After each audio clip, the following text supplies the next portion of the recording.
నమస్తే welcome to #యూ నేను మీ రాజేష్. బిగ్ బ్రేకింగ్ న్యూస్ అంతోంది. ఇండియన్ ఆర్మీ పాకిస్తాన్ దాడులను తిప్పికొట్టడమే కాకుండా బరితెగించినటువంటి పాకిస్తాన్కి బుద్ధి చెప్పే క్రమంలో ఇప్పుడు పాకిస్తాన్లో ప్రధాన నగరాలన్నింటిలో కూడా మిసైల్స్ వర్షం కురిపిస్తోంది. పెద్ద ఎత్తున కరాచీ పోర్టును కూడా INS విక్రాంత్ ద్వారా ధ్వంసం చేసినట్టుగా స్పష్టంగా తెలుస్తుంది. దాదాపుగా 10 నౌకలు అక్కడ పూర్తిగా దగ్ధమైనట్టుగా తెలుస్తుంది, ధ్వంసమైనట్టుగా తెలుస్తుంది. మరోవైపు కరాచీ పోర్టులో 7 భారీ పేలుళ్లు జరిగినట్టుగా తెలుస్తోంది. పూర్తి స్థాయిలో అంటే పాకిస్తాన్ ఎకానమీ సిస్టమ్ ని చిన్నాభిన్నం చేసే దిశగా ఇవాళ భారత్ అడుగు ముందుకేసిందని చెప్పుకోవాలి. దాదాపుగా పాకిస్తాన్ కి సంబంధించినటువంటి ఇంపోర్ట్స్ అండ్ ఎక్స్పోర్ట్స్ 60% ఇండియా ఏదైతే ఇవాళ పూర్తి స్థాయిలో దెబ్బ కొట్టే కార్యక్రమం చేస్తామని చెప్పుకోవాలి. మరోవైపు పాకిస్తాన్ చైనాకు సంబంధించినటువంటి ఎకానమిక్ కారిడార్ తోటే ఇవాళ పాకిస్తాన్ డిపెండ్ అయిందని చెప్పారు. ఇట్లాంటి సందర్భాల్లో పాకిస్తాన్ ని పూర్తి స్థాయిలో దెబ్బ కొట్టేందుకు, ఎకానమీ సిస్టమ్ దెబ్బ కొట్టేందుకు కరాచీ పోర్ట్ ని టార్గెట్ చేసుకుని భారత్ దాడి చేసింది. మరోవైపు INS విక్రాంత్ తోటి అక్కడ మిసైల్స్ వర్షం కురుస్తోంది. ఇట్లాంటి సందర్భాల్లో కరాచీ పోర్ట్ దాదాపుగా 60% కరాచీ పోర్ట్ పూర్తిగా దెబ్బతిందని స్పష్టంగా మనకు సమాచారం అవుతుంది ఎక్స్క్లూజివ్ గా. మరోవైపు లాహోర్ అట్లాగే ఇస్లామాబాద్ ప్రధాన నగరాలు, పాకిస్తాన్ ఉన్నటువంటి ప్రధాన నగరాలన్నింటిలో కూడా ఇవాళ పెద్ద ఎత్తున భారత్ దాడికి పాల్పడుతోంది.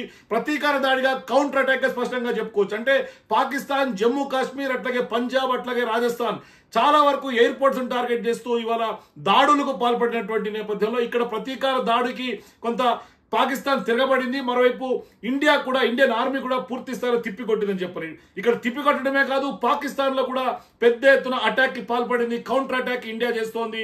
ఇవాళ కరాచీ పోర్టు పూర్తిగా ధ్వంసమైనట్టుగా ఎక్స్క్లూజివ్ విజువల్స్ కూడా అందుతున్నాయి. అక్కడి నుంచి సమాచారం అవుతుంది. మరోవైపు పాక్ ప్రధానిగా ఉన్నారో షాబాజ్ షరీఫ్, ఆయన కేవలం ఆయన ఇంటికి 20 కిలోమీటర్ల దూరంలోనే అతిపెద్ద భారీ పేలుడు జరిగినట్టుగా తెలుస్తోంది. దీంతో ఖచ్చితంగా ఇండియన్ ఆర్మీ పాకిస్తాన్ ని గడగడలాడిస్తోంది. పెద్ద ఎత్తున నిద్రలేని రాత్రులను కూడా గడుపుతోందని చెప్పుకోవాలి. మరోవైపు ఎవరైతే ప్రధాని ఉన్నాడో షాబాజ్ షరీఫ్, ఆయన సురక్షిత ప్రాంతానికి కూడా తరలించినట్టుగా తెలుస్తోంది. మరోవైపు పూర్తిగా పాక్ సైన్యమే అతన్ని సురక్షిత ప్రాంతాలకు తరలించినట్టు తెలుస్తోంది. పెషావర్ లో కూడా 4 ప్రాంతాల్లో భారీ పేలుడు జరిగినట్టు తెలుస్తోంది. ఇస్లామాబాద్ లో పేలుడు జరిగినాయి. ఇట్లా పాకిస్తాన్ లో ఉన్నటువంటి ప్రధాన నగరాలన్నింటిలో కూడా పేలుడు జరిగినట్టుగా తెలుస్తోంది. సో ఈ పెద్ద ఎత్తున భారత్ ఆర్మీ మిసైళ్లు, డ్రోన్స్ తోటి వర్షం కురిపిస్తోంది. మరోవైపు INS విక్రాంత్ ఇప్పటికే మోహరించి ఉన్నటువంటి నేపథ్యంలో, కరాచీ పోర్టుకు అతి సమీపంలో మోహరించినటువంటి నేపథ్యంలో INS విక్రాంత్ నుంచే డ్రోన్ల సాయంతో పెద్ద ఎత్తున ఇవాళ కరాచీ మిసైల్స్ అట్లాగే బ్రహ్మోస్ ఏదైతే ఉందో, మన అంబుల పదిలో బ్రహ్మోస్ మిసైల్ ఉందో, బ్రహ్మోస్ నుంచి అక్కడ క్రూజ్ మిసైల్ నుంచి అక్కడ కరాచీ పోర్టు పైన దాడి చేసినటువంటి పరిస్థితి మనకు కనిపిస్తుంది. మరోవైపు ప్రధాని షాబాజ్ షరీఫ్ ను కూడా కొంత సురక్షిత ప్రాంతానికి పాక్ ఆర్మీ తరలించినటువంటి నేపథ్యం. మరోవైపు పెద్ద ఎత్తున భారత్ ప్రతీకార దాడిని స్పష్టంగా చెప్పుకోవచ్చు. కరాచీ పోర్టు పూర్తిగా ధ్వంసమైనట్టుగా స్పష్టంగా తెలుస్తోంది. మరోవైపు పెద్ద ఎత్తున పాకిస్తాన్ ఆర్మీకి ఒక రకంగా వెన్నులో వణుకు పుడుతుందని చెప్పుకోవాలి. మరోవైపు ఇప్పటికే పాకిస్తాన్ పార్లమెంట్ లో కూడా అక్కడ ఉన్నటువంటి పార్లమెంట్ సభ్యులు కూడా సాయంత్రమే ఏడ్చినటువంటి పరిస్థితి. అంటే భారత్ తోటి యుద్ధం కరెక్ట్ కాదు, మన పబ్లిక్ అంతా ఇబ్బంది పడతారు, మరోవైపు ఆర్థిక పరిస్థితి చిన్న భిన్నమవుతుంటే కూడా మొరబెట్టుకున్నప్పటికీ కూడా అక్కడ ప్రభుత్వం దాటేసినటువంటి పరిస్థితి, చేతులు లేపేసినటువంటి పరిస్థితి. అంటే ఆర్మీ పూర్తిగా యథేచ్ఛగా తెగబడుతున్నటువంటి సందర్భం మనకు కనిపిస్తుంది. మరోవైపు లాహోర్ లోనే ఈ రోజు సాయంత్రమే మనం పాకిస్తాన్ సంబంధించినటువంటి ఎయిర్ డిఫెన్స్ సిస్టమ్ ఏదైతే అక్కడ ఉందో ఆ డిఫెన్స్ సిస్టాన్ని కూడా ధ్వంసం చేసినటువంటి నేపథ్యం, అది కూడా పూర్తిగా డ్రోన్ల సాయంతోనే ధ్వంసం చేసింది ఇండియన్ ఆర్మీ. ఇట్లాంటి సందర్భాల్లో లాహోర్ లో మరొకసారి పేలుళ్లు జరగడం, పెషావర్ లో 4 ప్రాంతాల్లో పేలుళ్లు జరగడం, ఇస్లామాబాద్ లో పేలుళ్లు జరగడం, లాహోర్ లో కూడా పేలుళ్లు జరగడం, ఇప్పుడు ఏం జరుగుతుందో బిక్కుబిక్కుమంటూ కూడా బతికే పరిస్థితి కనిపిస్తుంది పాకిస్తాన్ లో. ఏ క్షణాన ఏ మూల నుంచి ఏ మిసైల్ దాడి జరుగుతుంది, ఎక్కడ డ్రోన్ల వర్షం కురుస్తుంటే కూడా బిక్కుబిక్కుమంటూ బతుకుతున్నారు. మరోవైపు పాకిస్తాన్ ఆర్మీ చేతులెత్తేసినటువంటి పరిస్థితి కనిపిస్తుంది. అంటే కేవలం కవ్వింపు చర్యలకు పాల్పడుతున్నట్టుగా భారత్ ని ఉసుగొల్పుకుంది. ఇవాళ భారత్ దాడి చేస్తుంటే ప్రతిఘటించే పరిస్థితి పాకిస్తాన్ కి లేనటువంటి పరిస్థితి కనిపిస్తుంది. దీంతో ఇప్పుడు కరాచీ పోర్ట్ లో పెద్ద ఎత్తున మంటలు చెలరేగుతున్నటువంటి నేపథ్యం, ఆ మంటలను ఆర్పే పరిస్థితి కూడా కనిపించట్లేదు. కనీసం మానవుడు కూడా అక్కడ లేనటువంటి పరిస్థితి, మొత్తం చిన్న భిన్నంగా గందరగోళంగా మారుతున్నటువంటి నేపథ్యం. అంటే INS విక్రాంత్ పూర్తి స్థాయిలో ఇవాళ తెగబడుతున్నటువంటి పరిస్థితి కనిపిస్తుంది.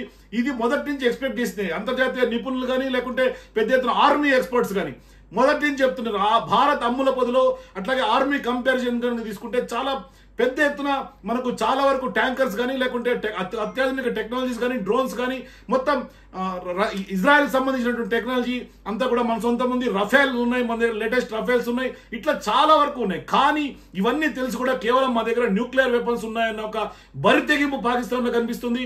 అంటే వాళ్ళు మొదటి నుంచి చెప్తున్నారు, మేము కేవలం ఉగ్రవాదులకు సంబంధించి ఏరువేత కార్యక్రమంలో మాత్రమే ఆపరేషన్ సింధూర్ చేపట్టామని భారత్ చెప్తున్నప్పటికీ పాకిస్తాన్ సంబంధించినటువంటి డిఫెన్స్ మినిస్టర్ కాసేపటి క్రితం కూడా ఆయన ఒక ప్రముఖ ఇంటర్నేషనల్ ఛానల్తో మాట్లాడుతూ కూడా దాని మీద ఎంక్వైరీకి ఏమని ప్రధానంగా చెప్పాం, దానికి సంబంధించినటువంటి ఎటువంటి ఆధారాలు భారత్ దగ్గర లేవంటూ కూడా చెప్తున్నారు. అంటే క్లియర్ కట్ గా ఓవైపు ఉగ్రవాదులకి, ఉగ్రవాద సంస్థలకి, నిషేధిత సంస్థలకి పాకిస్తాన్ కొమ్ము కాస్తూనే వాళ్ళకు కొంత ఫండింగ్ చేస్తూనే, వాళ్ళకు కొంత స్పాన్సర్ చేస్తూనే, కానీ పాకిస్తాన్ బుకాయింపు స్పష్టంగా కనిపిస్తుంది. దీంతో ఇప్పుడు యుద్ధం ఆల్మోస్ట్ స్టార్ట్ అయిపోయిందని చెప్పుకోవాలి. మరోవైపు పాకిస్తాన్ చేసినటువంటి దాడులను తిప్పికొట్టే క్రమంలో ఇండియన్ ఆర్మీ 2 ఫైటర్ జెట్స్ కూడా పాకిస్తాన్ సంబంధించినటువంటి ఫైటర్ జెట్స్ ని పూర్తి స్థాయిలో కూల్చివేసినటువంటి నేపథ్యంలో పాకిస్తాన్ చెందినటువంటి ఒక పైలట్ ను కూడా జైసల్మేర్ లో భారత ఆర్మీ పట్టుకున్నటువంటి పరిస్థితి. అంటే పాక్ సంబంధించినటువంటి ఎవరైతే పైలట్ ఉన్నాడో ఆ పైలట్ పాక్ ఆర్మీకి చెందినటువంటి వ్యక్తిని కూడా